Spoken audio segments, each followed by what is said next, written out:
Let me paint you a picture. It's the end of the month. You just got paid.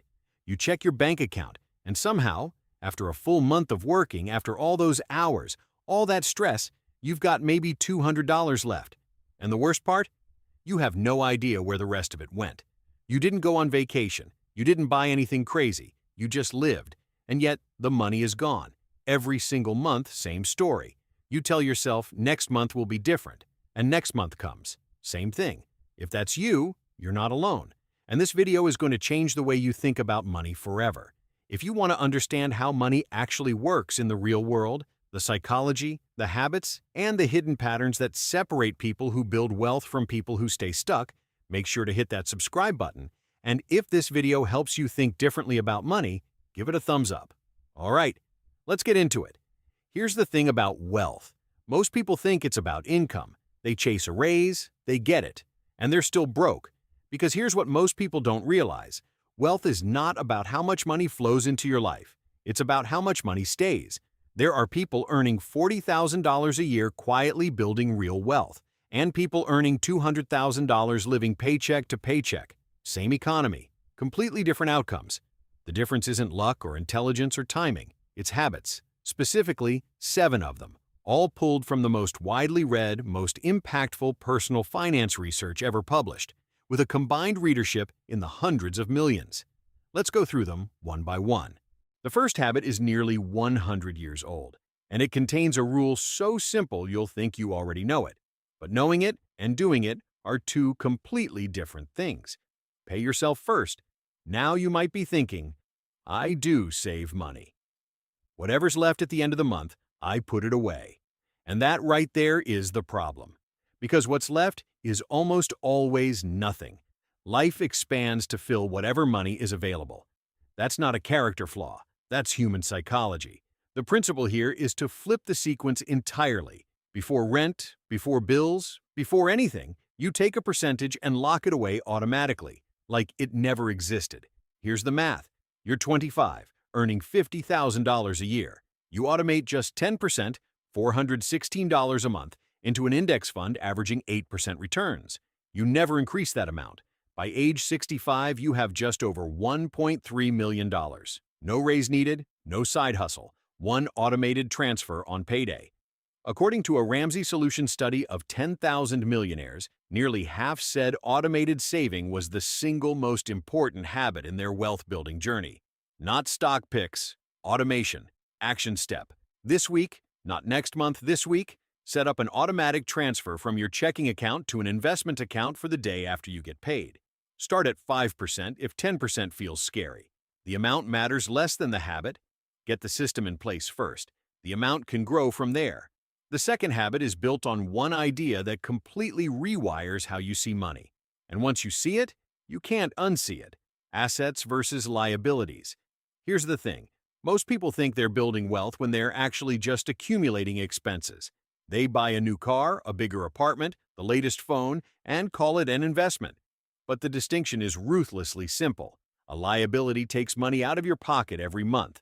An asset puts money in. Your car is not an asset. The average new car loses 20% of its value in the first year alone. That's not wealth building. That's wealth destroying with leather seats. This is where it gets interesting. According to the Federal Reserve's Survey of Consumer Finances, the median American family net worth is around $192,000. The top 10% of wealth holders?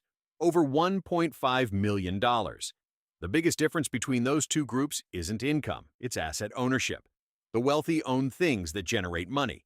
The middle class own things that generate bills. Action step. This month, audit your spending and label every significant item as an asset or a liability. Be brutally honest. That car lease? Liability? The index fund contribution? Asset. Once you can see both columns clearly, you start making very different decisions. Shift even $100 a month from the liability column into income-producing assets. That one redirect, compounded over a decade, changes everything.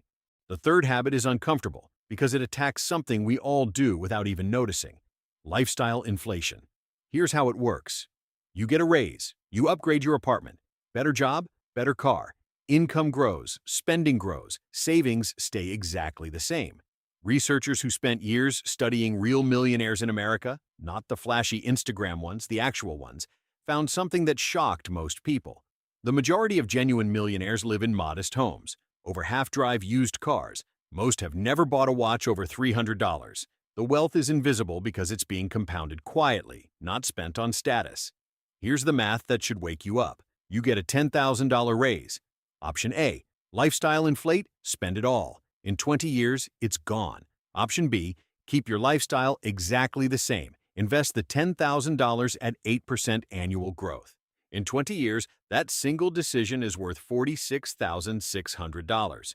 Do that every time you get a raise, and the compounding becomes almost incomprehensible. Now you might be thinking, I work hard. I deserve to enjoy my money.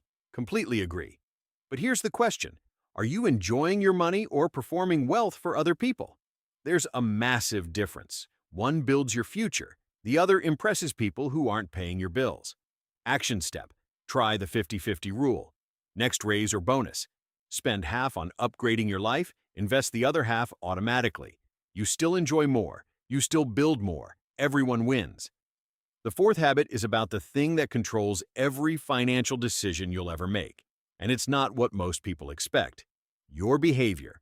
Here's what most people don't realize. Personal finance is 20% knowledge and 80% behavior. You already know you should save more, invest early, avoid debt. The information is everywhere, and yet most people don't do it. Because money decisions aren't made in a spreadsheet. They're made in the emotional part of your brain. The part that panics when markets drop. The part that caves to a luxury purchase when you're stressed. There's a story I love about this. A janitor from Vermont named Ronald Reed died in 2014, leaving an $8 million estate to charity.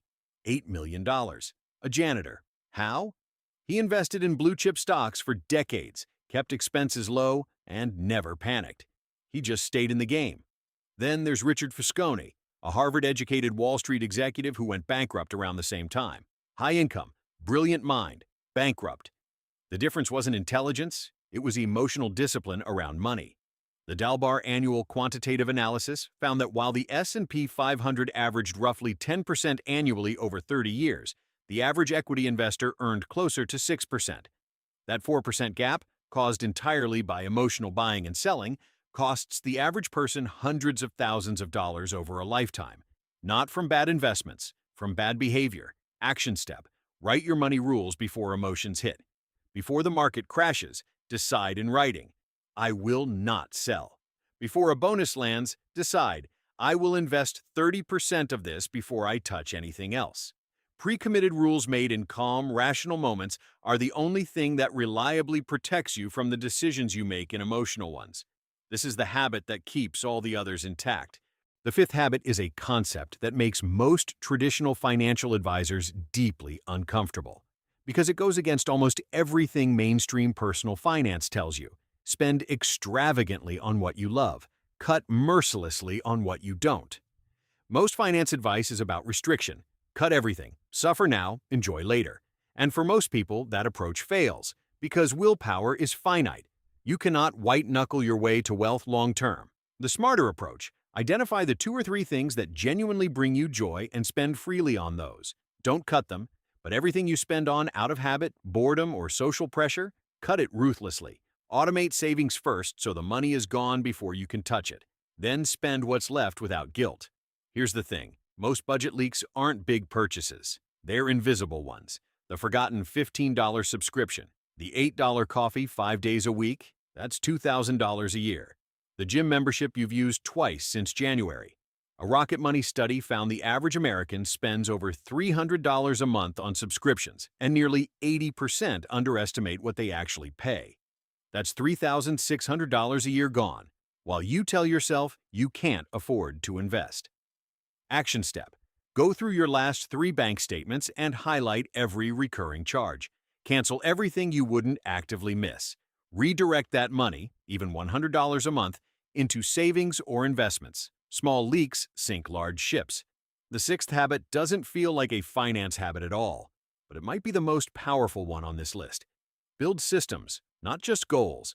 Most people approach wealth building with goals. Save $10,000, pay off debt, retire early. Goals are fine, but goals alone don't change behavior. Systems do. A goal says, I want $500,000 by age 50. A system says, every payday, $500 moves to my investment account before I see it, and I review my net worth on the first of every month. The goal is the destination. The system is what actually moves you there. Here's the core truth. You don't rise to the level of your goals. You fall to the level of your systems. Most people's financial systems are non-existent. They rely on motivation, memory, and willpower. All three are unreliable. Research published in the European Journal of Social Psychology found it takes an average of 66 days to form a habit. But once formed, it runs on autopilot. No motivation needed, no decision required. And when wealth building runs in the background automatically, that's when compounding gets truly powerful. Action step. Pick one financial behavior and engineer it into a system with a specific trigger, time, and action. Not, I'll try to save more. That's a wish. Every Friday at 9 a.m., I transfer $200 to my investment account. That's a system. Do it for 66 days straight. By day 67, it's not a habit you're trying to build. It's just who you are. The seventh habit is the one that ties everything together, and it's the one most people skip because it sounds too simple. Decide with absolute certainty that you will build wealth. Now look, I know that sounds like motivational poster stuff, but there's real psychology behind it. Researchers who spent decades studying self-made millionaires found that the single biggest differentiator between those who built extraordinary wealth and those who didn't wasn't education or opportunity or starting income. It was the depth of commitment to a specific financial outcome. Not hope, not wishful thinking. A burning, defined, unwavering decision. A Wharton School study found that people who could specifically visualize their future wealthy self, describing what they'd do, where they'd live, what their life would look like, saved twice as much as those who couldn't. Not because visualization is magic, because clarity drives decisions. When you know exactly what you're building toward, every small financial choice connects to something real. The sacrifice makes sense. The delayed gratification has a destination. Action step. Tonight, write this down. By this age, I will have certain dollars in investable assets. Write it down with clear goals. Specific number, specific age, specific reason. Put it somewhere you'll see it every single day. The person who reads that every morning makes different financial decisions than the person who doesn't. Every single day. 7 habits, 7 shifts in how you think about and handle money.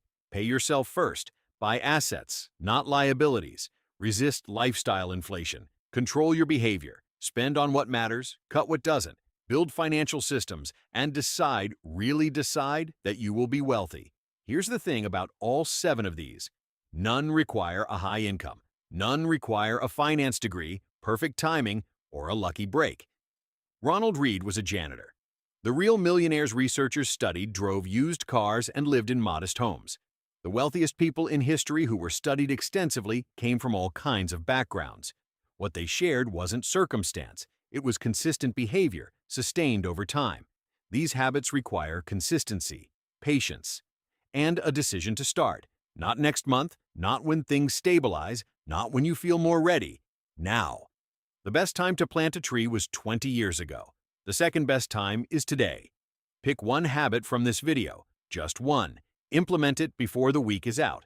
One habit done consistently for a year changes your entire financial trajectory. Then you come back, add another. That's how ordinary people quietly build extraordinary wealth, not with a big break. With small, repeated decisions that compound over time into a life most people only dream about. If this video shifted the way you think about money, share it with one person who needs to hear it. Financial education is one of the most valuable gifts you can give someone, and it costs nothing. I'll see you in the next one.